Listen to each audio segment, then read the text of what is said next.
It certainly was the best that it could be done at the time. It's the largest film project I think we ever did.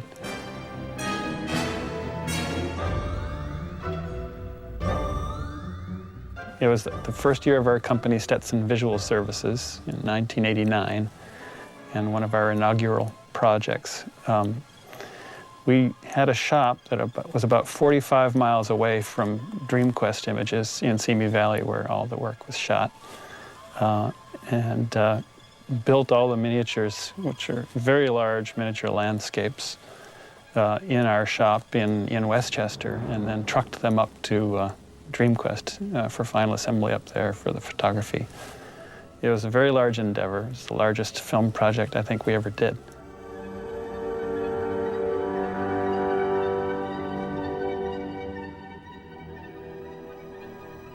We thought that it seemed odd that DreamQuest would look to us, because they had a model shop of their own, would look to us to do the work on the film. But when we realized the scope of the work, we realized that there wasn't enough room at DreamQuest at that time to really build and prep the miniatures and then get them in there.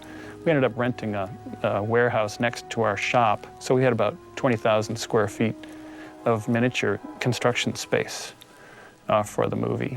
And to do that off-site, even though we had to truck the stuff all 45 miles away, it really let us pre-sculpt and pre-build everything and then install it on their stages very quickly. All the final dressing was done on stage, so that all the details of the red soil and the tiny little trains and everything else, that was all, put in place up in Simi Valley. So it was several days of installation time for each of the miniature landscapes.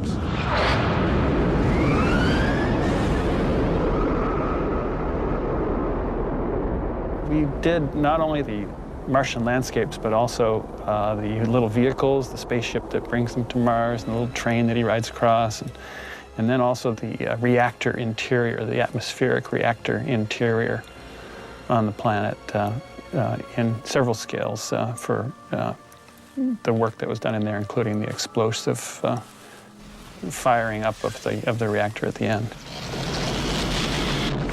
Those were days when you really needed a lot of scale a lot of size to make the miniature events like steam and smoke and fire believable. And so that was a pretty elaborate, large mountain structure.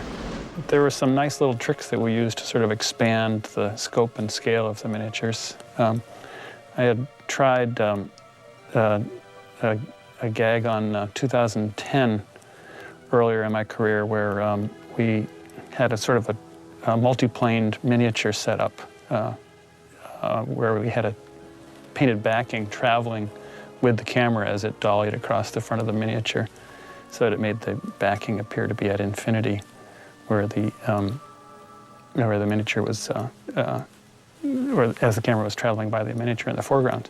We did the same trick on Total Recall in the train ride from the spaceport into the city when Arnold's riding on the train.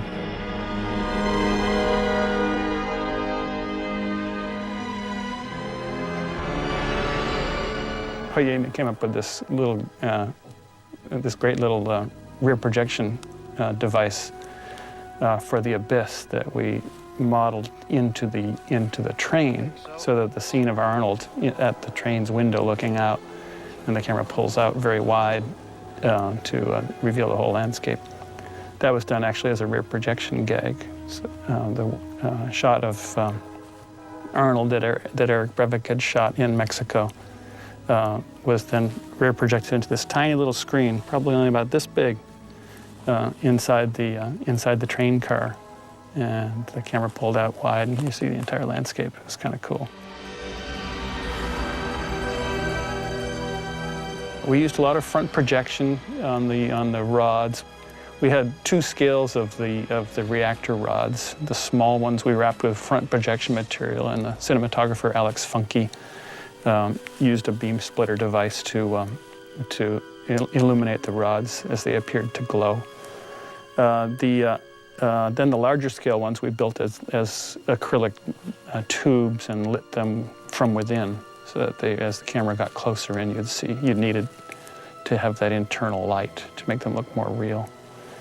And Bob and his special effects team came up with some fairly large steam generator plants so that as the rods are inserted into the ice base of the cavern, all this steam comes rising up in these huge clouds of steam.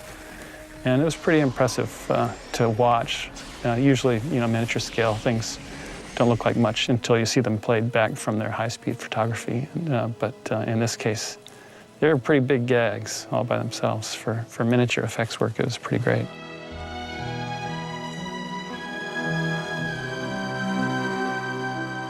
Eric Brevig came up with a really nice gag, I thought, for one of the pull-out shots at the end of the movie, as after the mountain has exploded and the atmosphere is formed.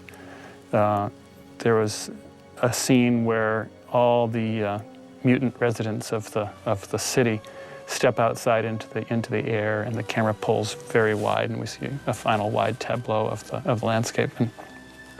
And Eric did that with a front projection gag on a little curved screen. It was probably only about that big, built into one of the miniature areas, and the camera pulled back from there, and it was really a seamless integration of the element that was shot for that, I thought. Alex Funke did a really nice gag for moving clouds for those wide scenes too at the end of the movie after the atmosphere was formed. The idea was to show sort of earth lighting at that time. So he had little cloud shapes strung on wires across the top of the set. And again, these were warehouse buildings and not huge stages. So he had a griffle on the top of, the ceiling of the set, as high as he could make it, and bounced the light up into them, and then had these little shadow grids on wires moving, pulled by motion control across the set, and cast shadows practically on the landscape. I thought I did a great job at that. It's really beautiful.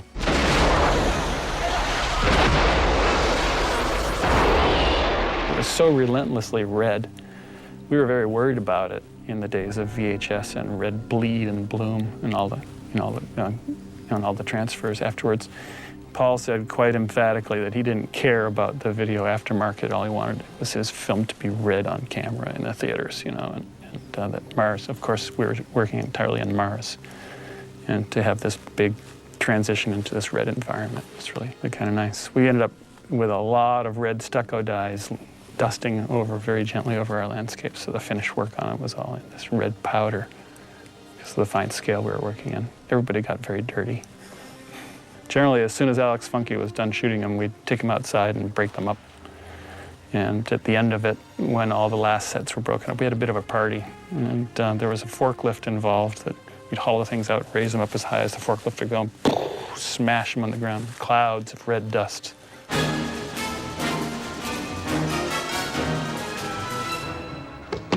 Get him! Let's go! Don't move! Let's go! When we first started talking about the concept of what would you see for an X-ray, I mean, we didn't really have these devices yet for the airport. And everybody remembers the one where you stick your foot in your shoe and you could X-ray your foot to see how well the fit was when we were kids back in the 50s and 60s. But people had been looking at medical imaging and had seen amazing images of skin and muscle and bone, and we had ideas of trying to take it that far, but when it was really beyond the technology of what we could have pulled off at the time, that didn't keep us from thinking we might want to try it still. But Paul then ultimately fell in love with just the clean graphic image of what a human skeleton by itself looks like. And then the ability to make it that color that everybody thinks electronic instruments should look like when they're photographed with film, which is this sort of cyan green color. So the challenge for us was to get convincing human motion so that we believe that's really the same person walking behind the screen rather than that it's an effect. And we needed to come up with a way of rendering something that looked like an X-ray. And X-rays always show the edge of the bone, but the center of the bone is transparent.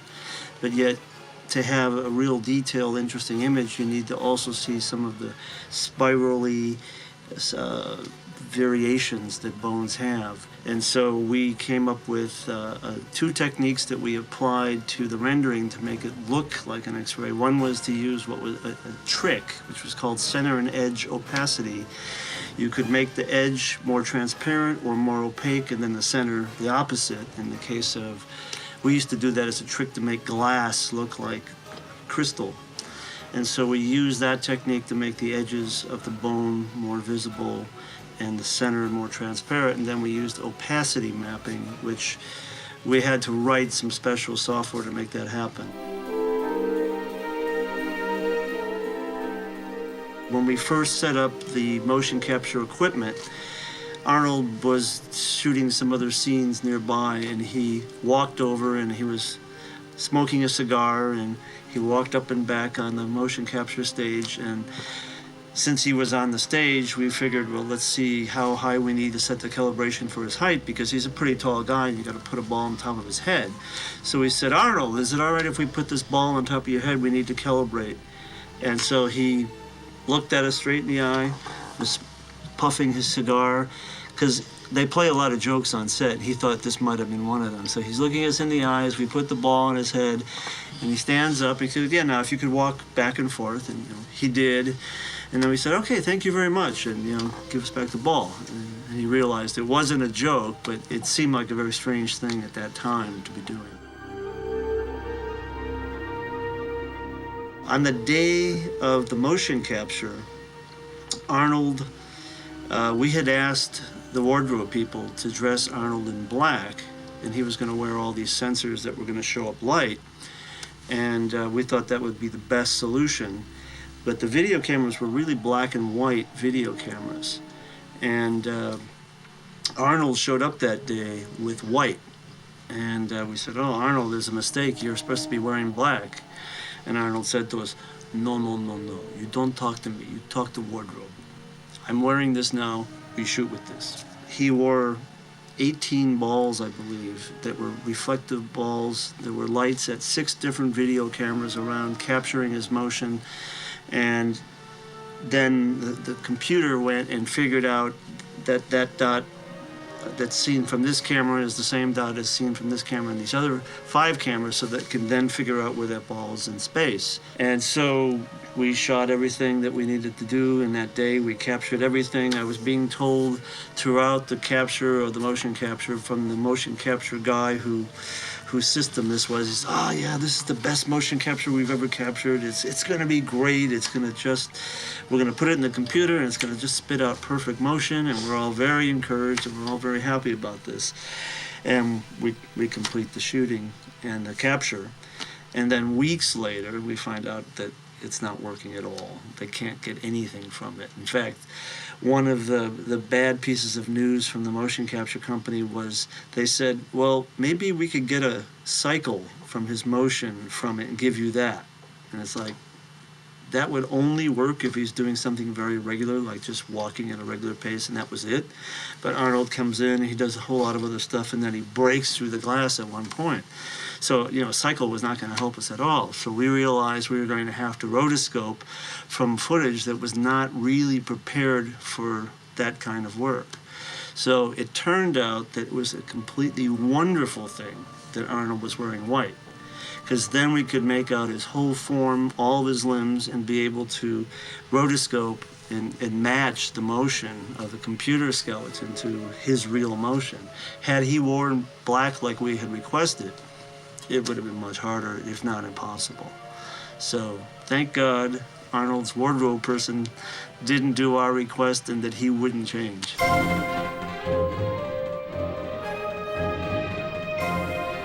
Luckily for us, we shot a backplate camera that showed us the opposite side of the screen, because when the actor walks into the screen, it isn't really an X-ray device, so we don't really see what's going on behind it. We just see them walk in, then they come out the other end, and we don't know what happened in between. So with this back camera, we were able to see all of the characters, how their walks might have changed in relation to each other. And in fact, the introductory shot has like 8 people, including Arnold, and one of the persons is supposed to be blind, and he has a seeing eye dog. And that dog, as he's walking through the take that Paul liked the best, the dog decided that it would be a nice time to relieve himself. And first, Paul thought it would be funny if the dog actually does that in the x-ray, because again, from the front, we could make the dog do anything we want because we couldn't see what he was really doing. But then Paul thought that perhaps that would be too distracting and people would go away remembering that instead of remembering that this is how the x-ray is supposed to work in a normal situation, because the next time we see it in the film, it's when Arnold has a gun, which it's designed to detect. So he decided to have us make the dog continue to walk normally instead of stop and try to relieve himself. You are now entering a safety zone. No unauthorized weapons allowed beyond this point. You are now entering a safety zone. No unauthorized weapons allowed beyond this point. He was known for having a temper. When we came down to Mexico, we had already heard stories about people who had bad run-ins with him on set, and we were nervous. But Paul was always really great with us. We had a very easy time working with him, and I remember one time we were in the edit room putting together the sequence and refining the animation, and I remember I was sort of pushing a point that I really wanted to see in that particular shot. And Paul just stopped and looked at me, and I realized, oh my God, shut up. I've already said this thing 1 or 2 or 3 times already. He already said no, and he's just looking at me wondering, how many more times am I going to do that? And I just realized, oh, sorry, Paul. He never yelled, he never got upset. It was just very easy to work with him. Sometimes he would be caught trying to say something that was that he was trying to express some idea that he was trying to verbalize, and there would be times when he would sort of get stuck.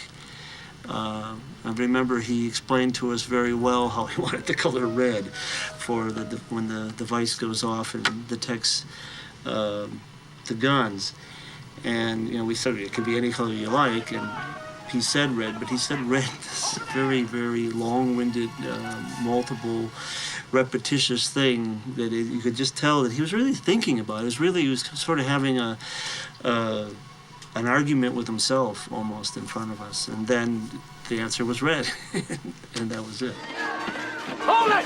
Don't move! We had the only CG in the film, and at that time what we did was really hard, and computers were pushed to the limit to do that kind of work at that time, and there was far more handwork required to make it work, since the motion capture technique didn't work directly. So actually there was a lot of hand keyframed, finessed pieces to it, and the rendering of it and the compositing of it wasn't really that hard for that time. But getting that kind of animation at that time with the tools as they were was very difficult. So we were just happy as heck when we finally delivered the animation, and we were one of the first effects to be delivered as a final. And for us, it was longer than it should have been and much more scary, that it was going to turn out all right. And when we finally got the final elements delivered for the, 15, 16 shots that we had in the film, all this stuff was combined optically back then. So a negative is struck from the original negative, an inner positive and an inner negative, and then our stuff is an original negative, and then there are all these levels of mats and things like that to be able to let the level of opacity and transparency that needed to be there for the X-ray effect on the screen. And so all these things are fine-tuned, but there's lots of layers of celluloid, and they pick up dust. You know, the more times you use the optical elements again, they start to get dirty or scratched, or eventually you get to a point where you need to remake the elements again if you've run the optical too many times. And because the visual effects budget of the movie was challenged already, when we finally had the animation working perfectly, they didn't want to clean the elements. And so my visual effects producer, George Merkert, and myself were thinking, well, you know, this is the biggest thing in our life so far in visual effects that we've ever done, and they don't want to spend the extra money, so maybe if we cough up $6,000, you know, between the two of us, if we tell the visual effects producer that we're willing to do that so that we rerun the optical with new elements, you know, maybe that'll work. And by telling her that, she was moved that we would even suggest that. But, you know, we felt like, you know, we're going to look terrible if this thing isn't perfect. You know, we wanted to be the best. And so it sort of moved her, and she made sure that they were paid for another optical run to create the elements again. And it looked perfect the next time we saw it, and we were thrilled. I remembered that when the original film came out, because we were relatively new at doing visual effects in feature films, we didn't really know how to negotiate properly for screen credits. So we were negotiated into a position of having what's called a company credit only. So instead of saying George Merkert, Tim McGovern, and the rest of the crew, it just said Metro Light Studios, which was the company that we worked for at the time. And we had hoped that that was going to change somehow, but when we went to the cast and crew screening, and we waited through the whole movie, you know, saw our effect cut into the whole. That's the first time we saw it cut in context of the entire film. We'd seen pieces, you know, the pieces we had done, but not the rest. And, you know, the rest of the work in the movie is fantastic, you know, especially, again, you have to put everything in the context of 1990 when it came out. But it's, you know, so much of it is still great by today's standards. But when we saw the credit at the end and it just said Metro Light Studios, our hearts were broken. We were like, oh, God, we don't even get our name on it, for God's sakes. So when the film went on to win the Academy Award for visual effects, and when the producer and director had decided, you know, who the 4 people were going to be named, they thought the visual effects that were done with the computer-generated part had added a dimension to the film that they thought was important enough to mention. That sort of shamed the people who didn't give us a screen credit. So the video tape, which in those days, this was a VHS videotape release, when the VHS tape came out, we had a credit, the names of everybody who worked on the film. So we were very thrilled about that. So years later, when I worked at Sony, I ran Sony Pictures Imageworks. It took it from 8 people up to 250 people. And there was a moment when they said, we got a brand new print from Total Recall. Let's all go take a look at it, you know, and bring the whole company. And so everybody's sitting there and seeing the whole movie and seeing our sequence and, you know, clapping when they see the sequence that they knew that I'd worked on. And then when the credits come up, my name's not in there because it's the theatrical release, which didn't have the credits changed. So everybody's sitting there talking to me afterwards, going, hey, you know, your name wasn't in the credits. What happened? It's like, oh, yeah, I forgot about that, yeah. No, it's in the video, but not in the film.